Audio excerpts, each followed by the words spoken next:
Hello everybody and welcome back to Dan-Ger, where every day is an adventure. I hope you lovely lot are doing well, and we're here today in Evesham. Oh, so let's go. Never do that on a full stomach. In fact, just don't do it. It was a stupid idea. Why did I do that?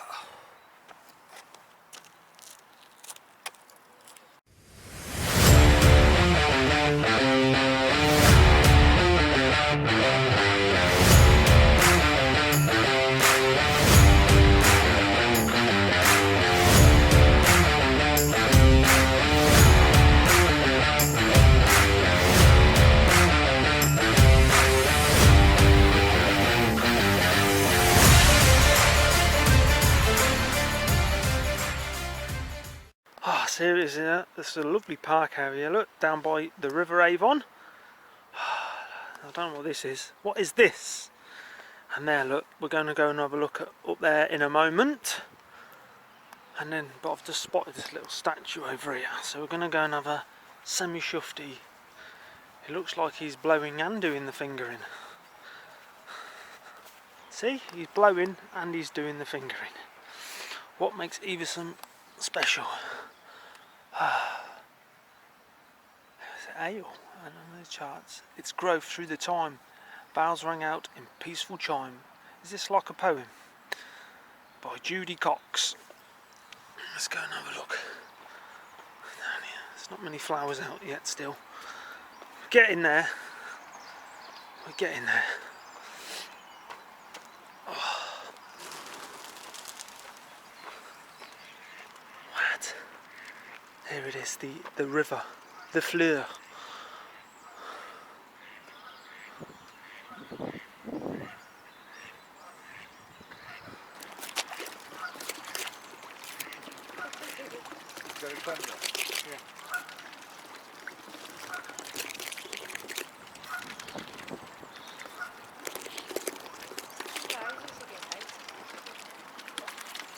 Well, first information board covered in poo, and I don't know what this bloke's trying to do. Is that yoga in the Middle Ages?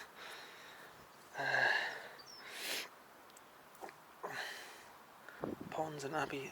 There was a fish farm. Fish was an important part of the monks' diet. The abbey owned many farms in the Vale of Evesham which provided their produce. In addition to the abbey, many had links with other places such as further afield. Is that what the field was called? Further afield? Anyway. Oh, that looks a bit dirty, that water. Very dirty. Don't swim in it. We're making our way up the hill.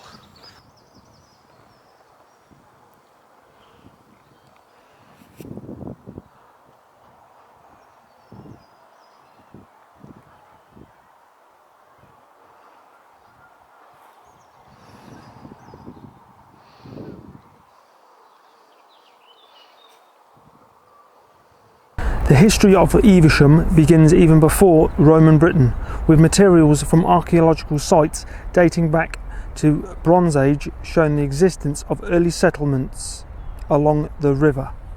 Evesham and the Vale were in the kingdom of which included Worcestershire and the part of Gloucestershire east of the River Severn. For much of the early Middle Ages, which were semi-independent under the Kingdom of Mercia. But the true beginning of the village of Evesham came in the year 709, when the Bishop of Worcester, Saint Erwin, was inspired by the Swand, I think it's pronounced, and his vision of the Virgin Mary, and founded within the loop of the Avon the first impulse of a settlement occurred. Where the monks would have grown their potatoes. Did they have potatoes back then?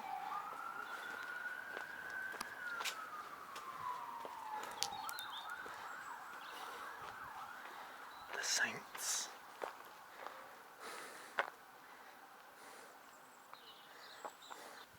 There's not much growing, is there? Is that rosemary or thyme? Let's have a look. Oh, so I think it's a bit of rosemary. Here it is, the Tower of Power. What's left of the famous abbey. The building, not the person. What's that thing over there?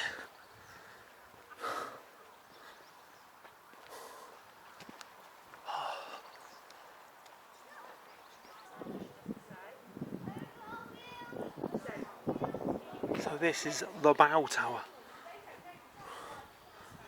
What?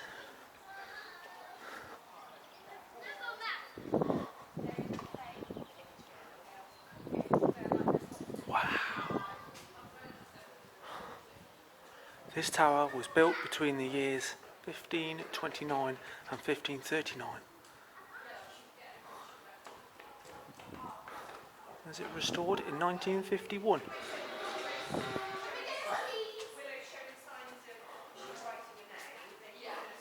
With the building of the abbey at the famous site, the town quickly grew and became an important location in the Kingdom of Mercia. It was at this time that Evesham gained its market charter, allowing it to hold an annual fair, which would continue for centuries. In the Middle Ages, after the Norman conquest, from the Domesday Book, we know that Evesham Abbey was significantly wealthy, with a rough estimate of wealth around £300,000 of income from its lands taxes. The Abbey of Evesham went through its own trials and tribulations, partly during the Viking Age and the invasion of the Danes, and the Vikings were known to strike as far south as Evesham. Eivor, on his way to Buckingham, found the abbey and raided it in 874 AD, killing a small garrison and seizing the wealth. Regardless which end of the Viking and Saxon ages and the rise of the Norman kings, Evesham Abbey would see great prosperity over the next centuries. The development of Evesham was greatly aided in the number of occasions by support from firstly the kings of Mercia and then of England, in particular King John and his brother King Richard. So with the abbey out of the way, we're just going to head to a museum and hopefully that's open, and then I've got another couple of things to look at this afternoon. Oh, it took me forever to get here. Buses are very unreliable. Look at that. Pigeon! Beautiful that is, beautiful bit of stonework. Oh, look how tiny the little door. Magnificent.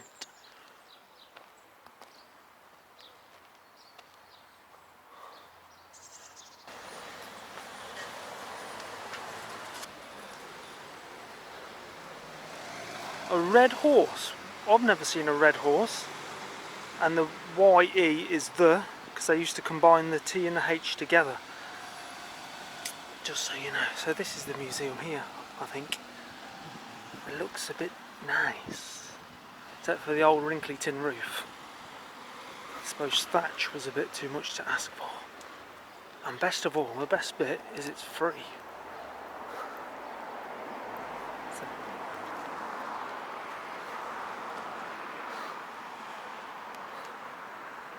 what does the blue plaque on the wall say? If you see a blue plaque on a wall in England like that, it means it's got historic significance. The site of the Grand Gatehouse to Evesham Abbey, built by William de something. Is that French? It probably is, isn't it? Bloody Normans. What's this?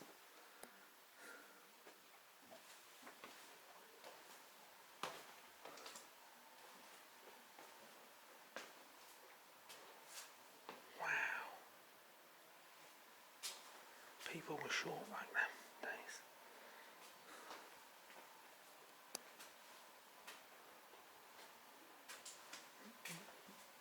The boy. Oh, they were on the bow tower.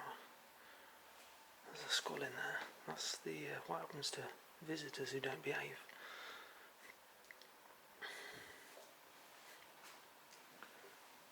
So this is the abbey, look. That's the bow tower. That tower still exists, it's just all this that don't exist anymore. I think we're in here. We're here somewhere. Let's go down into the workshop.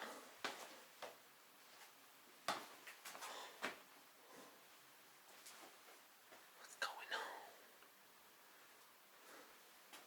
on? Coins, no coins.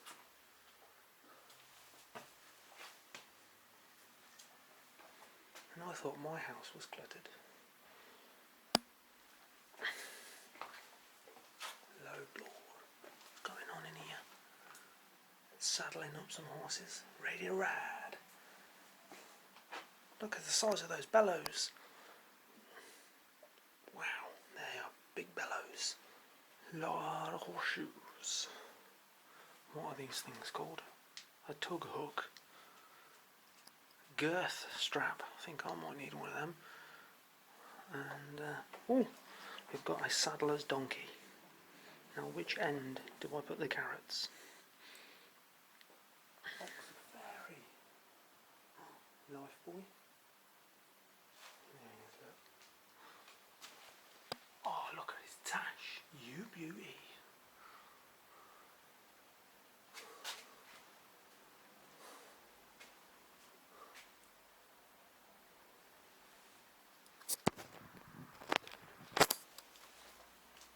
Let's go upstairs.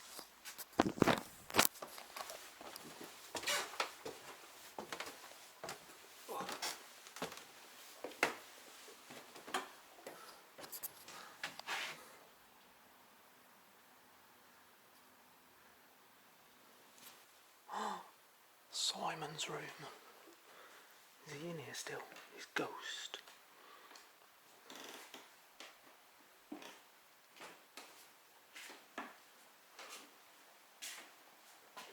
Is that Simon?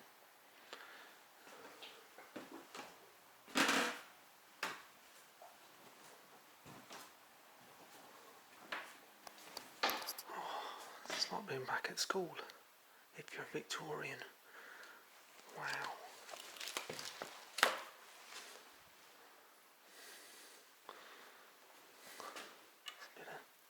Is that graphite? Nothing in the desk. Should we go and write swear words on the blackboard or not?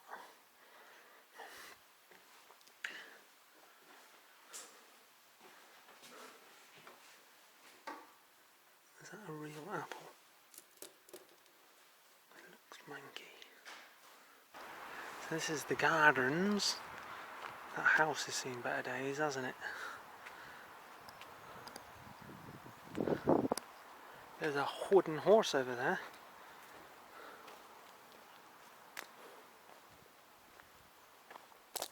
What's it say? The Montfort Archive. Yes. Oh, I'm just broken off the main path and it's signposting me. Look, there's a tower there, look. So, the dog's coming out. Oh no! Easy Cujo. Is it around here? Is it up here somewhere? Where do I go? Bloody middle of nowhere. What's this? Battle Wall. Oh, the Battle Wall site is one of the best views of the round Evesham walk. Looking across the Avon Valley to the west is Brendan Hill. Oh jeez, it's been a while. With the Malvern Hills in the distance to the north and the wooded slopes of the Letches Fall steeply to the river. The local orchards are now sadly diminished, grown the plums in which the valley was famous. Oh, I love a nice plum. Several nearby orchards include the Hampton and the Hipton Hill are now preserved under the stewardship, is that? Of the Vale Landscape Heritage Trust. So there's this direction or there's that direction. The map is saying it's over there, so let's go and have a wander. So I hope you're enjoying the video this far, and you're probably wondering where the hell we are even going. I ask myself that sometimes, but more generally in life. This is where the Battle of Evesham took place. I mentioned it on my last video in Henley and Arden, where Simon de Montfort lost his life, and we've already been to his room today. That's where he was sent when he was a naughty boy. I'll tell you a bit more about the Civil War when we get to where we're going. Hopefully soon. So I've made it to the Abbey Manor house, but it's private property. There you can see the manor house there in the distance, but I don't want to get pilfered. That's a shame. There was supposed to be an obelisk as well, which I can't find for the life of me. We're going to have a little wander around, see if I can spot it from over a fence or something.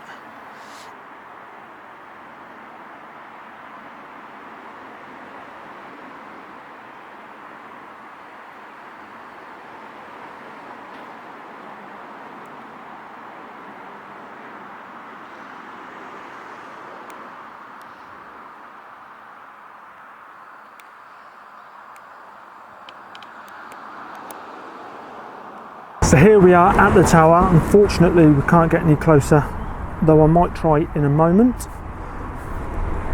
Evesham featured significantly in the Civil War of the 17th century, and it had important bridge over the river Avon, controlled the main road from London and Oxford to Wales. The main symptoms of the townsfolk were that the parliamentarians, the vicar and the mayor at the start of the war were both Protestants. But for most of the early period, Worcester was under Royalist occupation, and Evesham was occupied by the Royalist garrison, up to 1,000 men and hundreds of horses, in a town of 2,000 civilians, and was the meeting point for a large force. A brief relief came in June 1644 when the parliamentarians approached. The townsfolk repaired the bridge, destroyed by the retreating royalists, to allow William Waller and the parliamentarian army to come, and they occupied the town for a week before the royalists returned. Evesham then was under royalist control. In 1645, fought on almost exactly the same date as the first, Evesham and the Vale then remained in parliamentarian hands until the end of the wars in 1651, acting as the centre of administration for the county and a point for the armies to meet. Men were then bulleted around the Vale, including the Protestants. Evesham suffered from the occupation of the garrisons, which damaged both the economy and the structures, such as the bridge, and it took a long time to recover. So there you go, a little history about Evesham and the Civil War. There's not much left for me to show you, except for that tower maybe.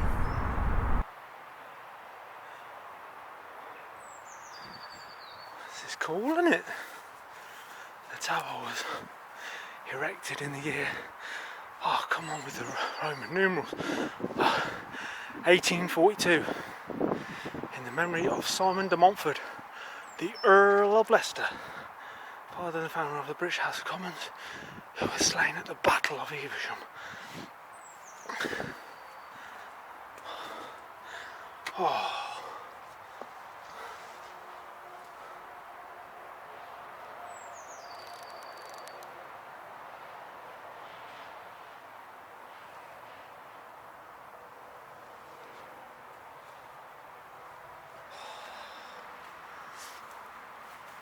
So is it just a monument for him? It's not actually been used, has it? Turn it into some flats, man. Wow, sure is tall. And there's the manor house over there. I don't know if it's derelict or not, but might be.